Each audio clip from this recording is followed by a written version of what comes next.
And so, I treat people who have post-traumatic disorder or symptoms of post-traumatic disorder. And so let's say they got post-traumatic stress disorder because a relationship collapsed on them suddenly, which is quite common. They get betrayed or someone leaves them suddenly, and then they don't know what to do, because, especially if they're conscientious, because then they just tear themselves into pieces trying to figure out what they did wrong to bring about that event. And the reason they're doing that is because they want to retool their perceptions and their actions so that the probability that they'll have the same experience again is minimized. And their mind won't leave them alone till they do it.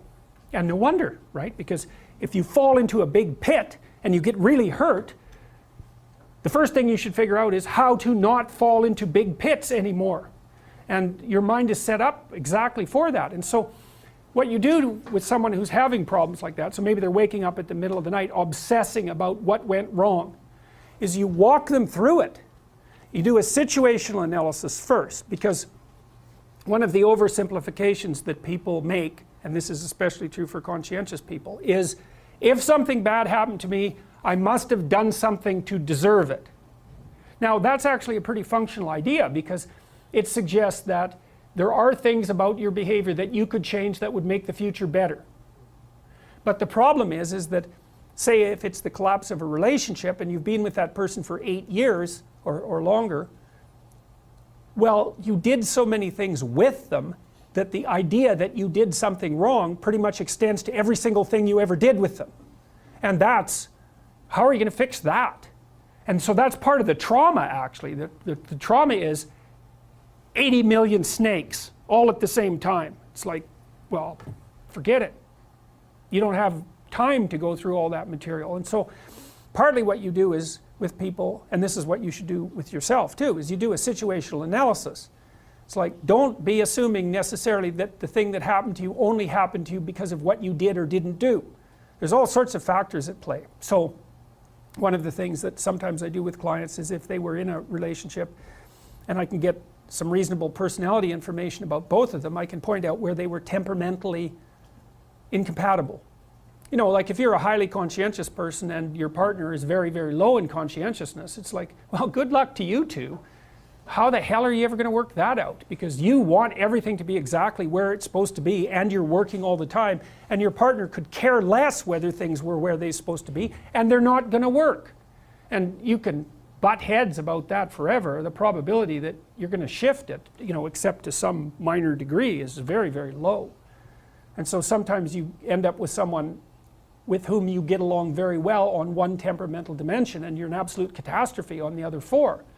And the probability that you're going to be able to mediate a huge temperamental difference is extremely low. You wouldn't expect yourself to mediate a huge intellectual difference, right? You're going to make the other person smarter, or maybe you smarter, depending on who you're with. It's like, no, probably not. A bit, maybe. So you do a situational analysis. And so what you're trying to do is to extract out information from your past and your present that will enable you to conduct yourself properly into the future. And so that's another example of the pragmatic element of thought. Well then, within the brain itself, apart from the major subdivisions which we just described, there are minor subdivisions, and here's a bunch of them listed: the caudate nucleus, the cerebral cortex, the huge newest part of the brain that's about a square meter.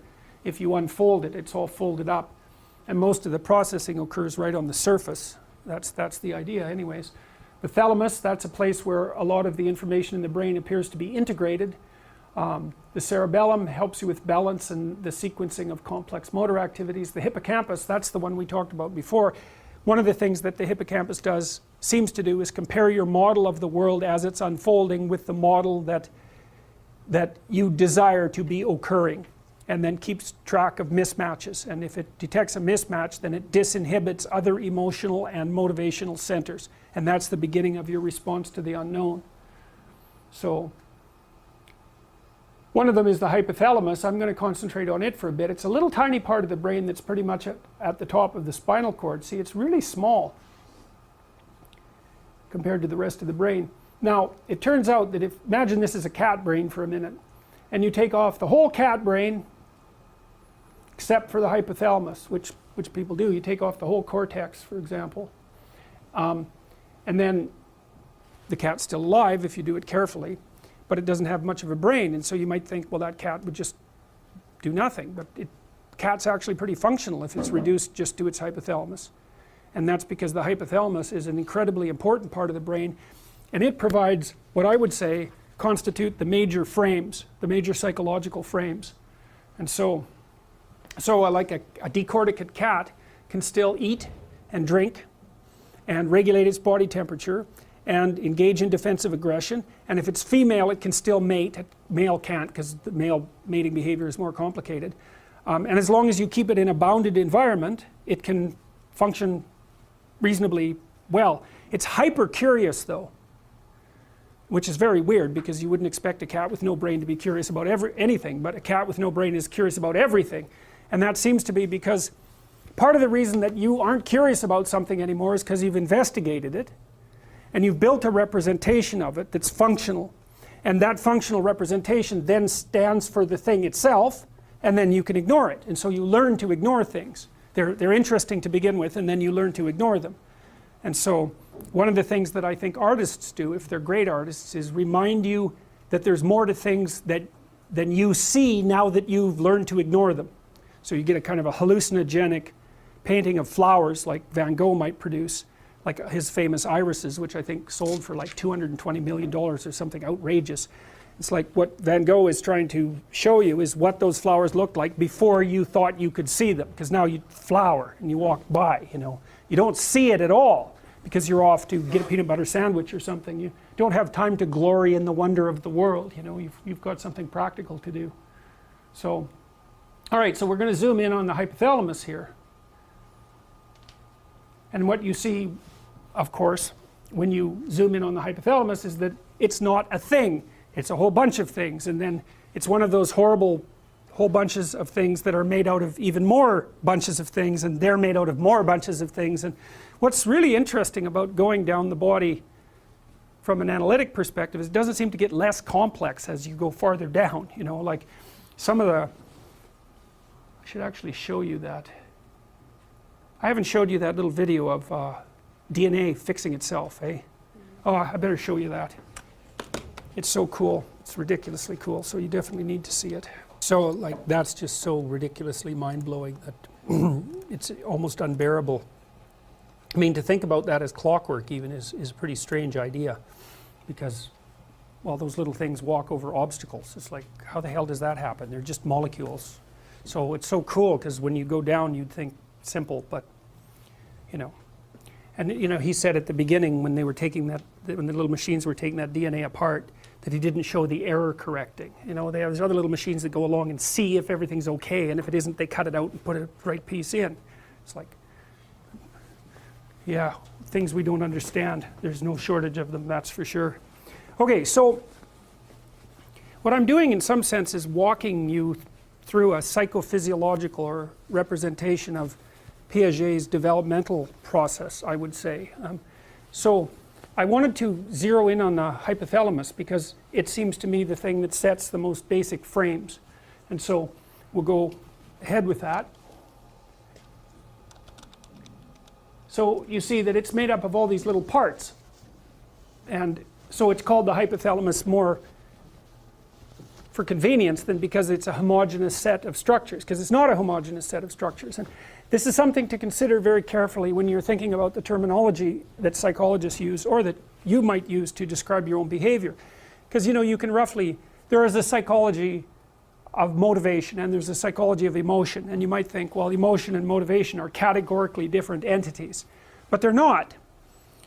In fact, there's no such thing as a uniform set of motivations, and there's no such thing as a uniform set of emotions, and the distinction between a motivation and an emotion is unclear, to say the least. And that's partly because the physiological substructures that subsume what we call motivations and what we call emotions, and it's not like there's a motivation center that's homogeneous. The closest is the hypothalamus, but it's made of structures that are qualitatively different.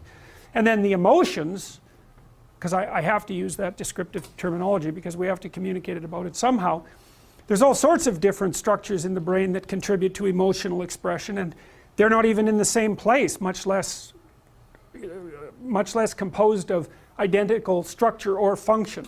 So we have these shorthands that we use to divide up the world, but they're awkward and untenable as the level of resolution increases.